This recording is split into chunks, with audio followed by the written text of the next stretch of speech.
2022년 12월 27일 오전 11시 1분경에 성산교회 앞 유치원 차량 아래에 상자를 놓아두었다는 중년 남성의 전화가 주민센터에 걸려왔습니다.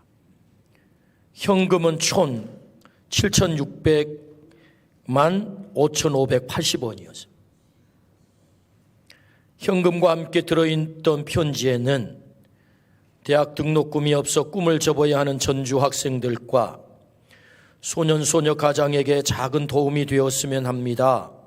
힘내시고 이루고자 하는 모든 일들이 이루어졌으면 합니다. 새해 복 많이 받으세요 라고 적혀 있었습니다. 이름하여 전주의 얼굴 없는 천사의 편지입니다. 사람들은 기부자를 궁금해했습니다. 그래서 얼굴 없는 천사를 두고 여러 썰이 제기되었습니다. 과거의 잘못을 뉘우치기 위해서 선행을 시작했지만 신원을 밝히기 곤란한 조직 폭력배이거나 포주이거나 아니면 신앙심이 깊은 성공한 사업가거나, 그래서 가난했던 어른 시절을 생각해 해마다 불우이웃 돕기에 나선 거라는 사업가설 등이 있습니다. 그래서 기부자를 알아내고야 말겠다고 동사무소도 방송국도 며칠 동안 숨어서 추적을 했어요. 어떻게 알았는지, 그러면 날짜를 바꿔가지고 장소를 바꾸어서 기부를 한 것입니다. 23년째 그렇게 숨기고 기부를 했어요. 기부한 누적 기부액만 무려 8억 8천만 원입니다. 23년째 얼굴 없이. 참으로 아름다운 선행입니다. 얼굴 없는 천사 이야기를 들으며 오늘 본문의 말씀이 생각났어요. 주님은 오른손이 한 것을 왼손이 모르게 하라 라고 하셨습니다. 구제할 때 은밀하게 하라 라고 말씀하셨어요.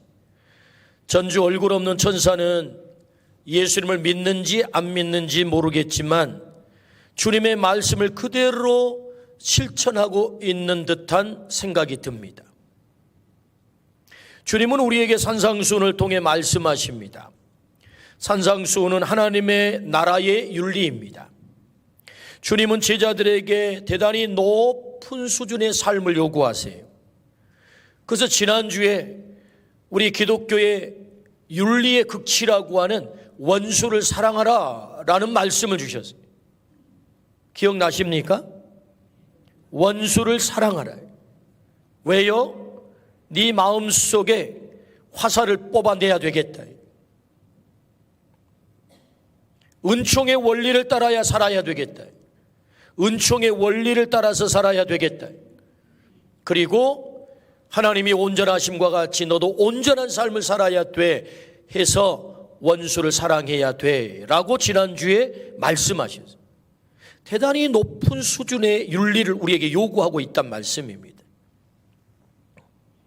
본문의 말씀은 우리가 의로운 일을 할 때, 어려운 이웃을 도울 때 어떻게 해야 되는지 그 태도와 자세를 가르쳐주는 말씀입니다.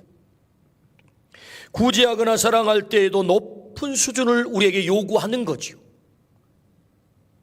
그래야 주님이 요구하는 삶을 살아내야 의로운 행위가 되고 선한 행위가 선한 행위가 되고 구제하는 일이 하나님의 나라를 이룰 수 있는 거다. 그렇게 하지 않으면 너의 그 의로운 행위가 도리어 부덕이 되고 외식이 되고 욕이 되는 거야. 너 그렇게 하면 안 되겠다. 그러므로 주님은 우리에게 말씀하는 거지요.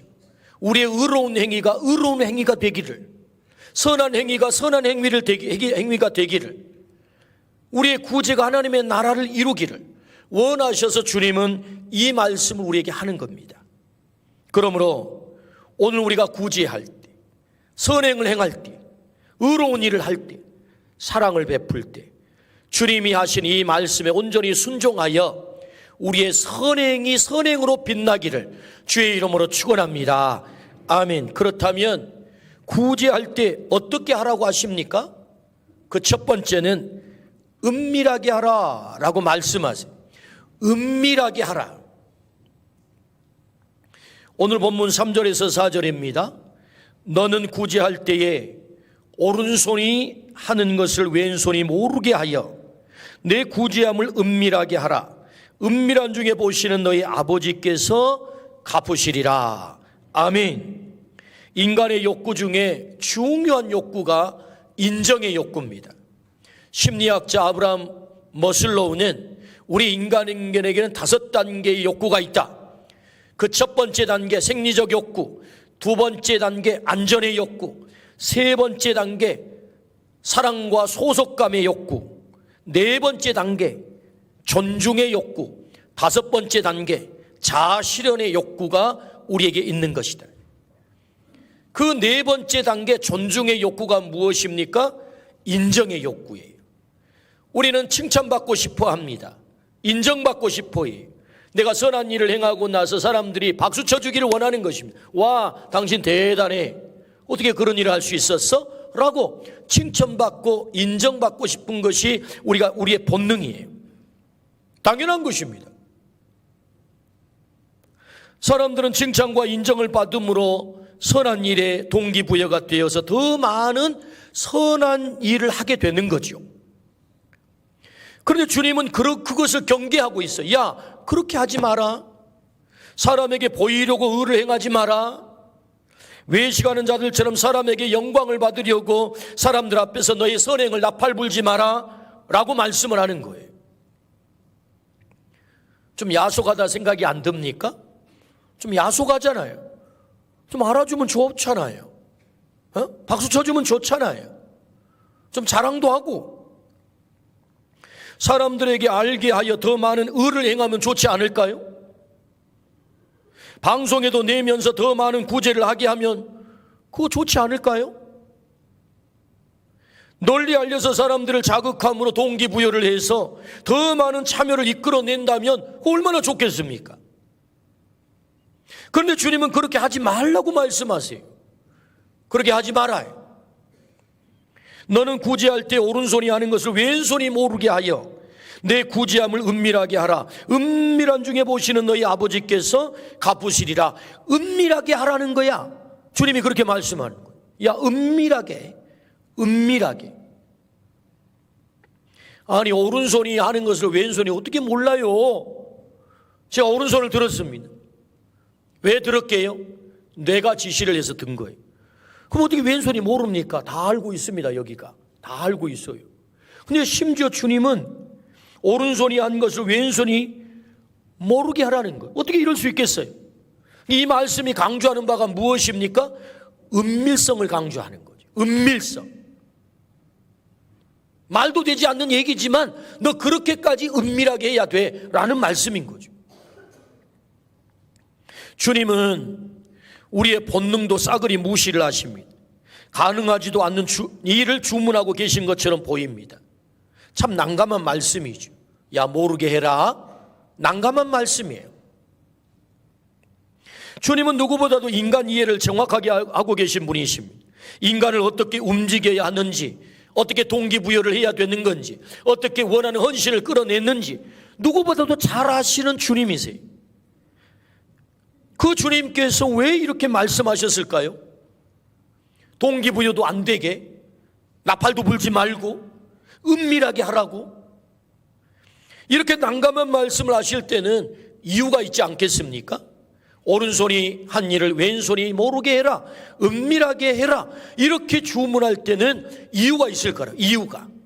그러므로 왜 이렇게 말씀하셨는지 오늘 그걸 들여다보므로 우리 주님이 말씀하시니 은밀하게 우리의 선행과 우리의 구제와 우리의 선함이 빛을 발하기를 주의 이름으로 축원합니다. 아멘. 그렇다면 왜 이렇게 말씀하셨을까요? 그 첫 번째, 사랑받는 대상의 품위를 존중하라 라는 메시지. 주님은 구제하는 것, 선한 행위를 하는 것에 중심을 어디에 두고 있는 것입니까? 일반적으로 사람들은 그 행위를 하는 사람이 중심이다라고 생각을 해요. 그러나 주님은 그 행위를 하는 사람이 아닌 사랑받는 사람이 중심이 되게 해야 된다라고 말씀을 하는 겁니다.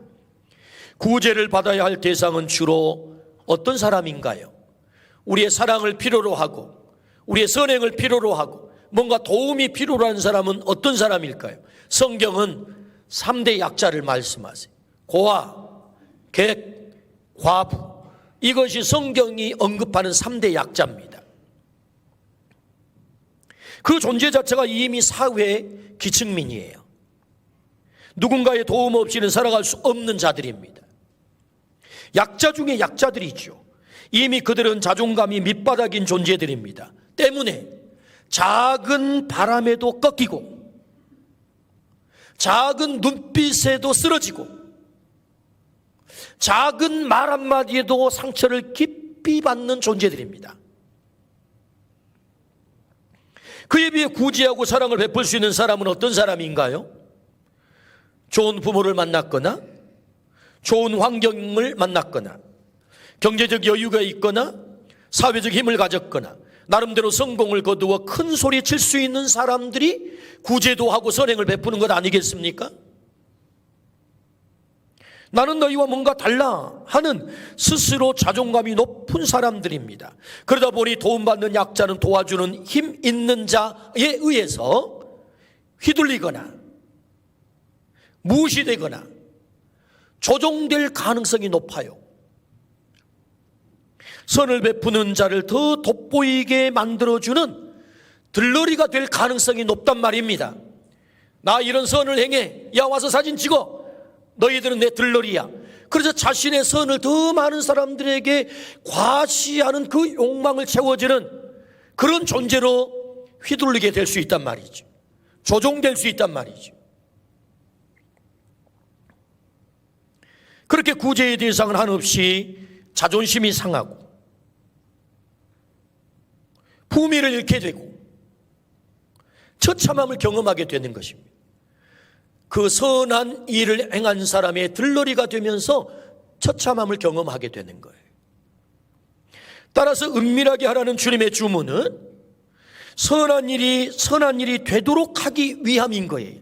야, 너 선한 일 했어? 그러면 그 선함이 정말 빛났으면 좋겠어. 정말 빛났으면 좋겠어. 그래서 선한 일이 되도록, 구제가 되도록, 너의 의로운 행위가 의로운 행위가 되도록 그렇게 하면 좋겠어. 때문에 그렇게 되는 것은 그 약자의, 그 구제의 대상의 품위를 잘 지켜줄 때 너의 의로움과 구제와 선함이 빛나는 거야. 할렐루야. 그래서 은밀하게 하라라는 말씀인 거죠. 너의 사랑의 대상의 품위를 지켜줘야 되는 거야 라는 말씀입니다. 고린도전서 9장 19절 말씀에 내가 모든 사람에게서 자유로우나 스스로 모든 사람에게 종이 된 것은 더 많은 사람을 얻고자 함이라. 바울 사도는 자유자입니다. 그런데 스스로 종이 되었대요. 왜요? 종을 얻으려고. 그 자리까지 자기가 낮아졌다는 것 아니겠습니까? 그 종의 품위를 유지시켜 주려고 자기가 오히려 자유를 내려놓고 종의 자리로 갔대요. 고린도서 9장 22절에서 23절 약한 자들에게 내가 약한 자와 같이 된 것은 약한 자들을 얻고자 함이요 내가 여러 사람에게 여러 모습이 된 것은 아무쪼록 몇 사람이라도 구원하고자 함이니 내가 복음을 위하여 모든 것을 행함은 복음에 참여하고자 함이라. 할렐루야. 바울 사도는 결코 약한 자가 아닙니다. 그런데 약한 자가 되었대요. 왜? 약한 자 얻으려고. 그의 품위를 유지시켜 드리려고. 종이 되고 약한 자가 됐대요. 갑이면서 을이 됐대요. 왜요? 그 을의 품위를 지켜주려고. 그러므로 네가 구제할 때, 선을 행할 때에 은밀하게 해야 되는 거야. 그래야 너의 구제가, 너의 선함이, 너의 의로움이 진짜 빛이 나는 거야. 할렐루야. 그렇게 하기를 축복합니다. 주님은 누가복음 5장에 나병 환자를 치료하세요.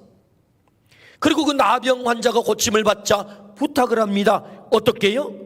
아무에게도 이르지 말고, 아무에게도 이르지 말고 쉿 하라는 거예요. 예수님께서 누가복음 8장에 야이로의 딸을 죽은 자리에서 살려냅니다. 얼마나 대단한 일입니까? 내가 있어, 너 내 덕이다, 나 때문에 너 살아난 거야. 여러분, 이거 생색내도 괜찮지 않겠습니까? 이거 여러분 나팔 불어도 괜찮잖아요. 아니, 죽은 자리에서 살려냈는데. 그런데 주님이 뭐라고 하세요? 쉿, 아무에게도 말하지 마라. 이 일을 아무에게도 말하지 마라. 누가복음 8장 56절이. 저는 이 말씀을 보면서 그렇구나, 우리 이순신 장군이 여기서 배웠구나. 아무에게도 말하지 말아요. 우리 예수님이 쉿 한 거예요. 나팔 불지 않았다고요. 생색내지 않았다고요. 왜요? 우리의 품위를 유지시키기 위해서. 주님이 나 위에 십자가를 지시고 죽으셨어요.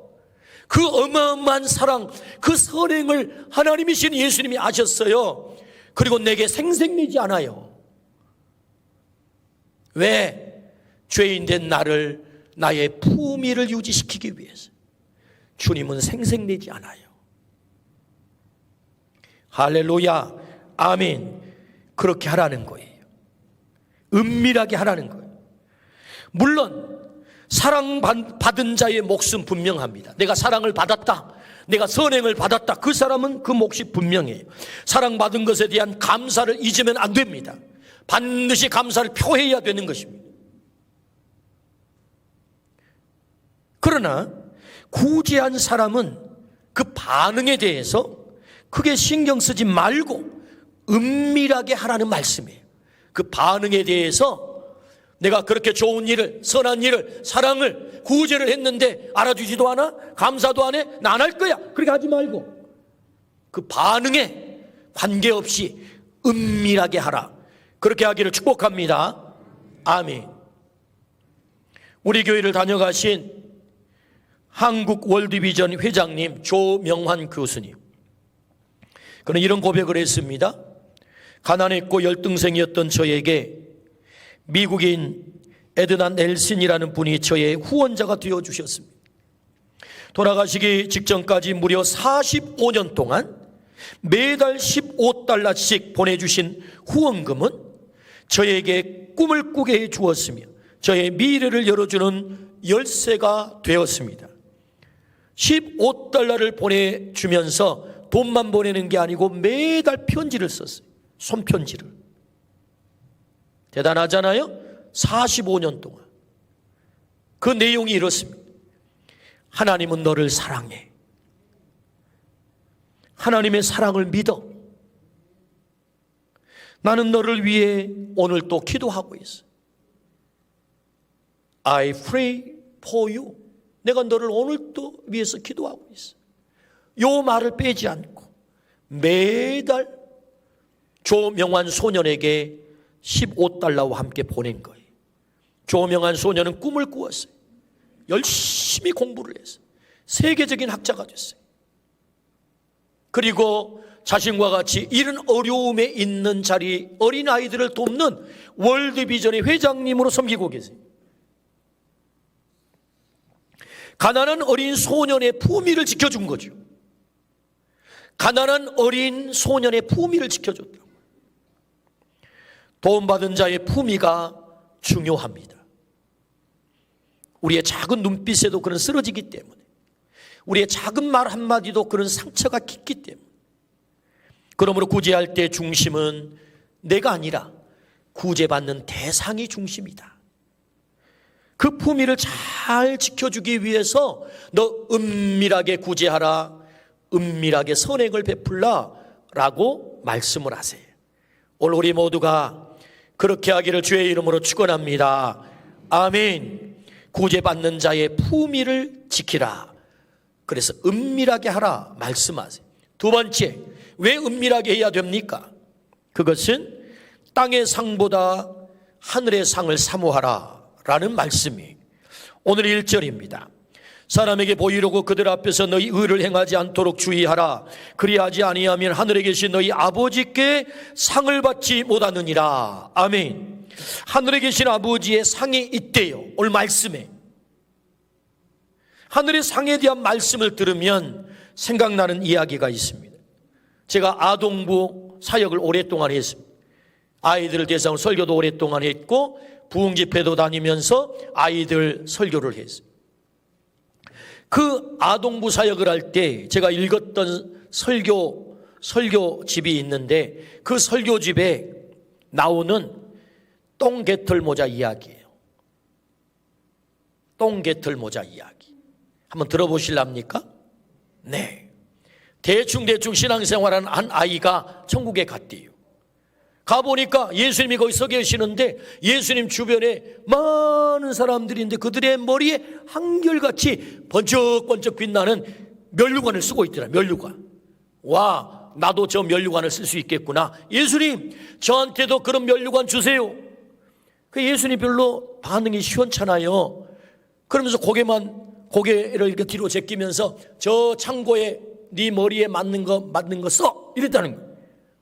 그래서 이 소년이 창고로 쭈르르 달려가 가지고 보니까 아니나 다를까 번쩍번쩍한 면류관이 얼마나 많은지, 이야, 아주 큼지막한 번쩍번쩍한 면류관이 있는 거예요. 저건 내 거다. 가서 썼더니 여기까지 들어가네. 여기까지. 맞는 거였어요. 자기 건데 맞지가 않아요. 그래서 할 수 없이 벗었습니다. 또 저쪽 보니까 반짝반짝 빛나긴 하는데 조그마한 게 있어요. 가서 써봤더니 엄마 쪽두리처럼 생겼어요. 이렇게 안 들어가요. 그래서 시무룩 해가지고 이렇게 봤더니 옆에 시커무리한 게 있는 거예요. 시커무리한 게. 그걸 갖다가 딱 썼더니 머리에 딱 맞는 거예요. 아주. 그 머리에 맞는 게 뭐라고요? 똥개털 모자라고요. 그래서 이것이 내 것이구나 하고 이 아이가 썼다라는 이야기입니다. 아무런 상이 없다는 얘기죠. 부끄러운 구원을 받았다는 이야기죠. 아마도 누군가가 만든 아이들의 이해를 위해서 만든 우화라고 생각이 듭니다. 그러나 이 이야기에는 큰 교훈이 있어요. 어떤 교훈입니까? 하나님의 나라에 상이 있다는 거예요. 과연 그럴까요? 하늘에서 상이 있다 라고 말을 하면 비판하는 사람들이 있습니다. 뭔가 목적을 위해서, 헌신을 끌어내기 위해서, 우리 주머니를 호려내기 위해서 혹세무민하는 이야기라고 비판하는 사람들이 있습니다.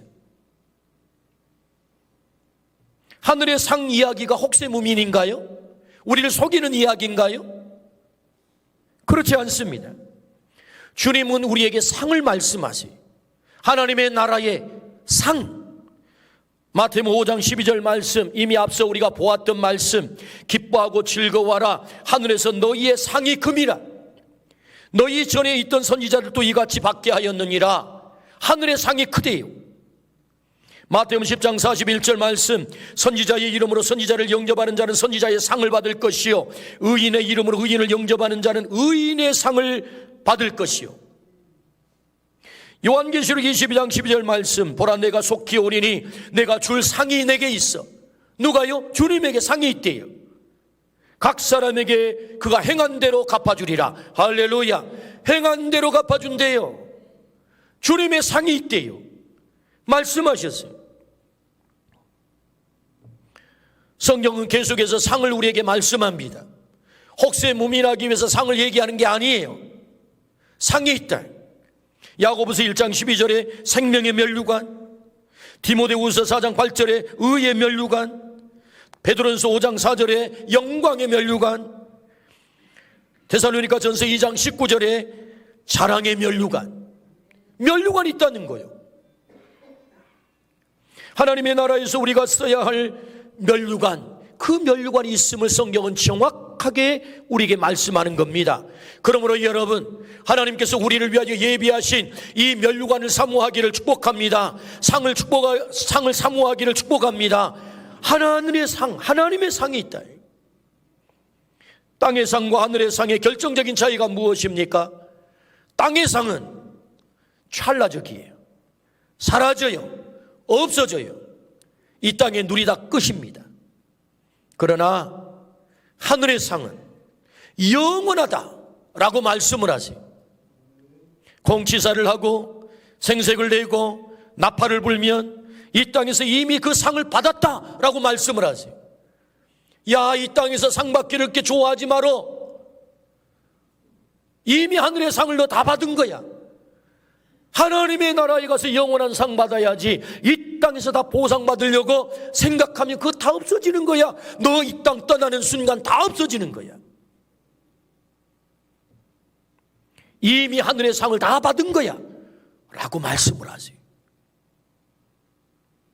은밀하게 해야 되는 것은 영원한 하늘의 상을 받아야 하기 때문이라고 말씀하세요. 하늘의 상이야말로 가장 가치 있는 상인 줄로 믿습니다.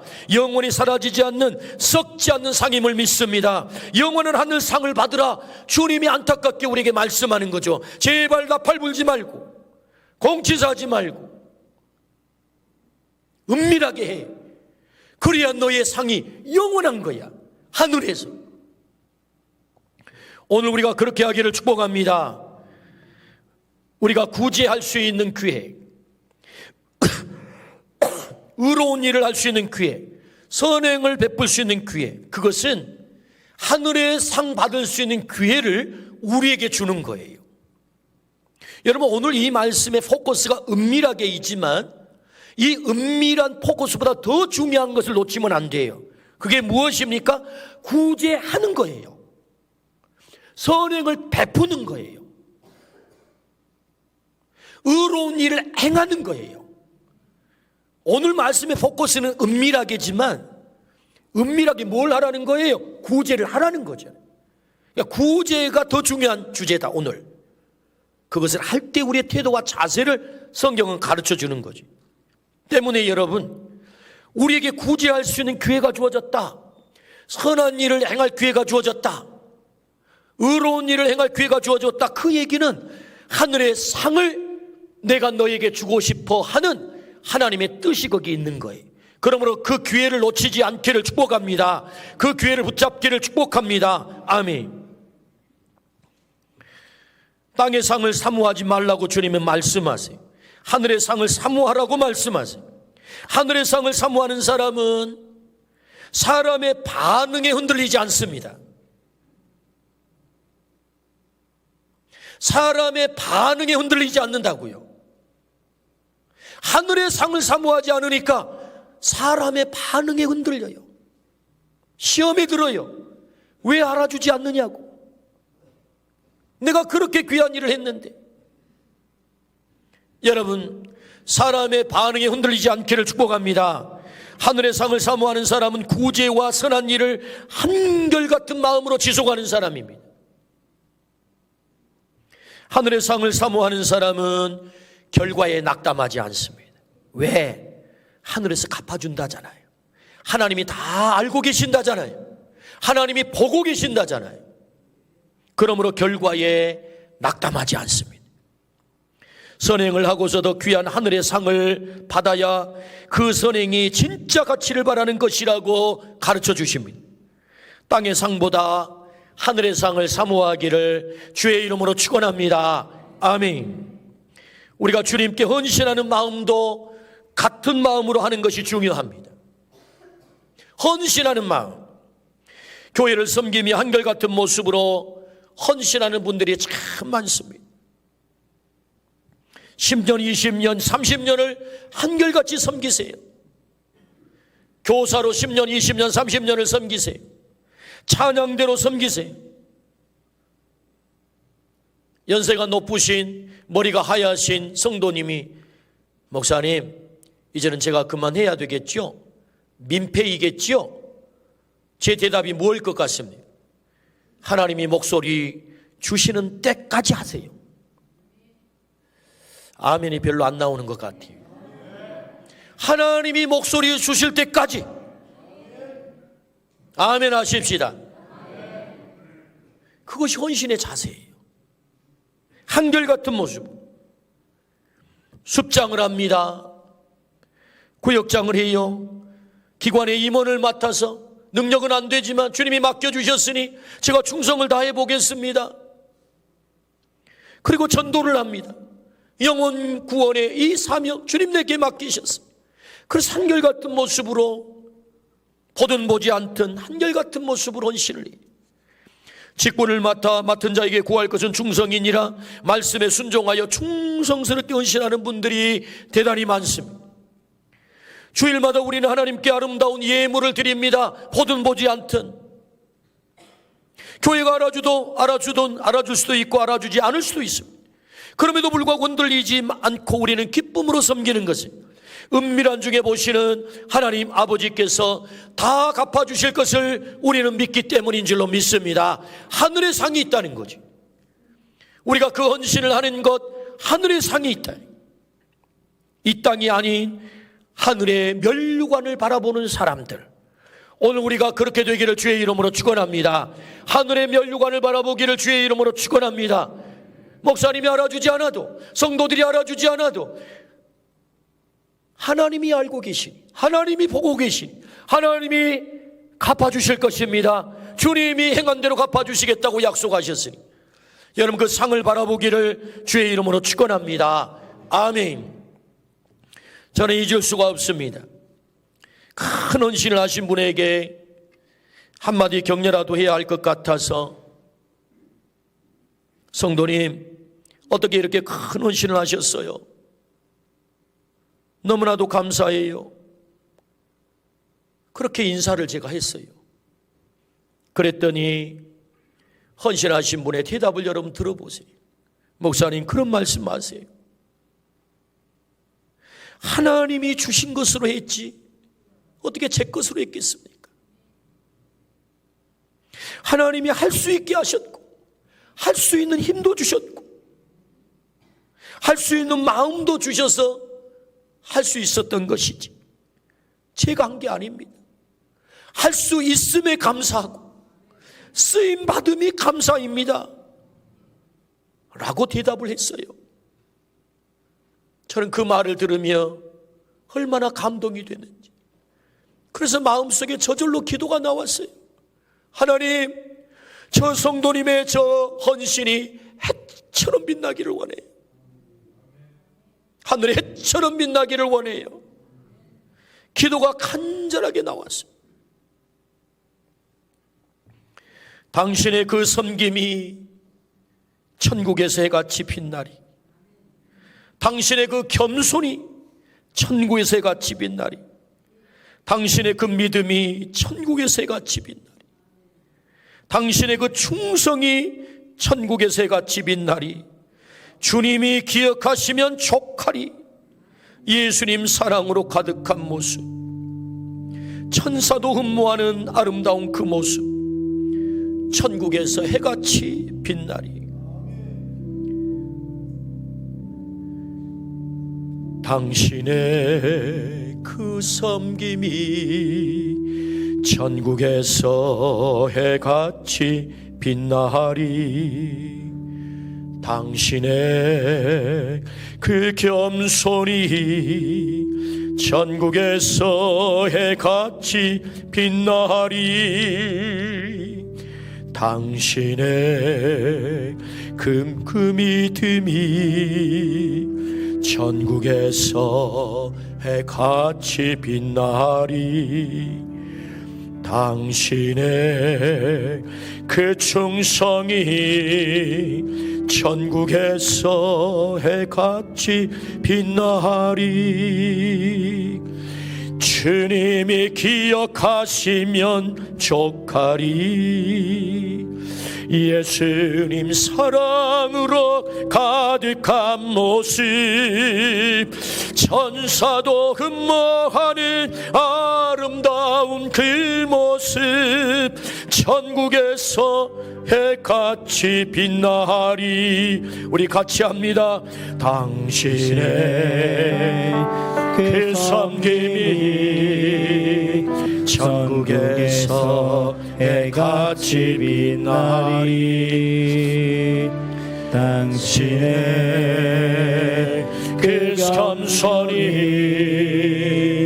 천국에서 해같이 빛나리. 당신의 그 믿음이, 당신의 그 믿음이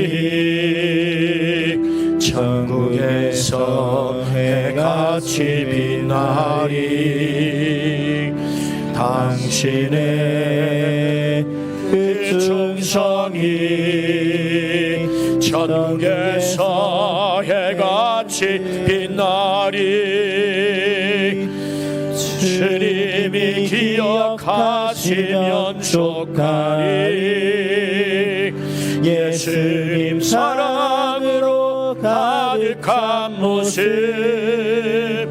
천사도 흠모하는 아름다운 그 모습, 천국에서 해같이 빛나리. 당신의 그 순종이, 당신의 그 순종이 전국에서 해같이 빛나리. 당신의 그 사랑이 전국에서 해같이 빛나리. 당신 주님이 그 찬송이 전국에서 해같이 빛나리. 당신의 그 헌신이 전국에서 해같이 빛나리. 주님이 기억하시면 족하리. 불타는 사명으로 가득 찬 모습, 천사도 흠모하는 아름다운 그 모습, 전국에서 해같이 빛나리. 주님이 기억하시면 족하리. 주님이 기억하시면 족하리. 불타는 사명으로 가득 찬 모습, 천사도 흠모하는 아름다운 그 모습, 천국에서 해같이 빛나. 주님이 기억하시면, 주님이 기억하시면 족하리. 불타는 사명으로 가득 찬 모습, 천사도 흠모하는 아름다운 그 모습, 천국에서 해같이 빛나리. 천국에서 해같이 빛나리. 우리 다 같이 눈을 감겠습니다.